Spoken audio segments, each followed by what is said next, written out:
This is On Air with JP. On today's show, there will be a town meeting tomorrow night about the governor's order to close off water wells for our farmers. Really? Young Guns 3? Have the Nitty Gritty? That lost Mega Millions ticket has been found. It wasn't me. Good people doing good things, all on today's show. So, let's get to it. 105 The Hawk. I am JP, and by now you have heard about the looming disaster for our local economy.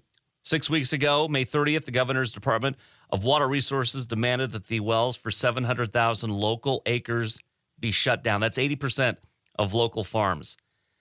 A little while later, he said that he'd give them till October 1st for the farmers to negotiate a solution. But after October 1st, they plan to begin shutting down these wells. And the results of the governor's order will be an economic disaster for our region here in East Idaho. If the farmers comply with the governor's order, hundreds of businesses are going to close. Thousands of jobs will be lost.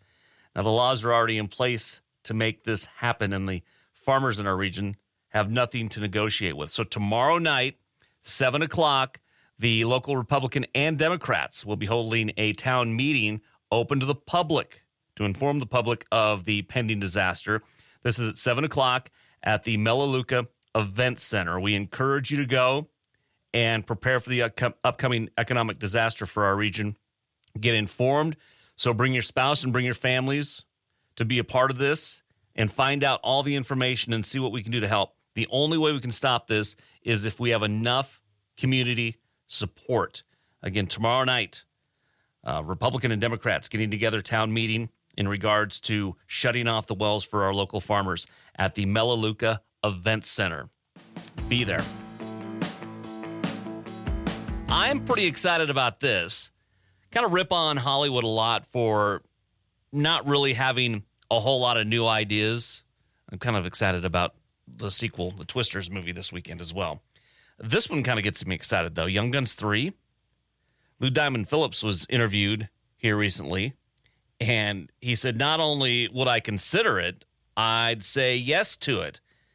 Apparently, there's been murmurs on the interwebs about Young Guns 3, and Emilio Estevez has apparently written a script within the last couple of years and puts them in a timeline at the age of where they are right now. Young Guns 3. Lou Diamond Phillips says it's been slow moving, but the project is still in development. Young Guns 1, Young Guns 2, a couple of my all-time favorite movies. I'd be down for a Young Guns 3. They'll make you famous. Well, it wasn't the best night for Ingrid Andress last night, singing the national anthem at the Home Run Derby. Wasn't quite sure what to think. And then she released this on X earlier. Not going to BS y'all. I was drunk last night. I'm checking myself into a facility today to get the help that I need. That was not me last night. I apologize to MLB, all the fans, this country I love so much. I'll let y'all know how rehab is. I hear it's super fun. I hope she gets the help. She was silent from social media for a long, long time. And then she just recently got back on saying that she had been in a very dark place and had been trying to work through it. And hopefully this is the bottom and she's able to climb back up, because it was a tough one. Parker McCullum says anytime somebody asks him if he wants to sing the national anthem, he says no, because if you screw it up, it's a tough one. He was also asked about dad songs and maybe a dad-centric album, kind of like the Luke Combs thing, because he and his wife, Hallie Ray, are set to have their first child here. He says no, not going to be me. Although he did say, no dad songs for me.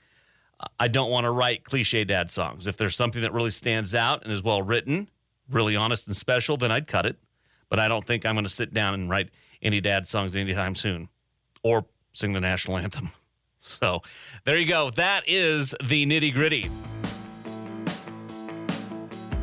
Remember the other day when we talked about somebody had a $1 million, a Mega Millions ticket that was out there somewhere worth $1 million? They had a couple more months to claim it. It's been turned in. A Rhode Island University president bought the ticket for Mega Millions on Groundhog's Day. He put it in a drawer and forgot about it for 5 months. He heard that they were looking for the ticket. He went to the drawer. There it was, $1 million sitting in a junk drawer, sock drawer, underwear drawer. Who knows? He says he's going to save it for retirement. Why can't I be that lucky? I guarantee it was in a sock drawer because all of the important things end up in the sock drawer, don't they? One reason I don't live in the South. Hot and humid. The other one, the reptiles. Not a fan of snakes, gators, Komodo dragons, or whatever, iguanas, whatever they are. Did I mention spiders, alligators? The blue-collar brawler, who is a alligator trapper, was called into a fire station in Jacksonville because an alligator had gotten to the fire department. So this guy's barefoot. He looks like he's in biking shorts and a tank top. He just gets in there and does the thing. Grabbed the alligator by its tail. It hissed. Looked back at him like it was going to bite him. He got down on its back, trapped its mouth. They taped it shut and got him out. Crazy.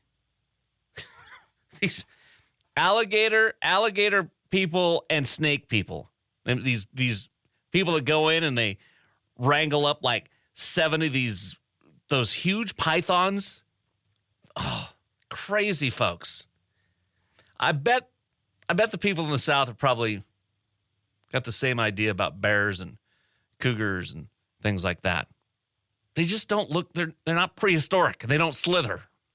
They're not nearly as scary as gators and snakes, that's for sure. Good work, Blue Collar Brawler. It's a great nickname, too. I'm JP. Good people doing good things. Let this be a reminder, pet people, when it's hot like it is, if you're not going to take your animal indoors with you, don't take the dog with you. A police officer in Bradenton, Florida, pulled up on a vehicle, and inside that vehicle was a dog. Windows up. Almost 100 degrees outside. Cops like, I got to break the window. Dog was in distress. He's like, I know, buddy. I'm going to get you out of there. That's what he said to the dog before breaking the window. The dog was showing clear signs of heat distress.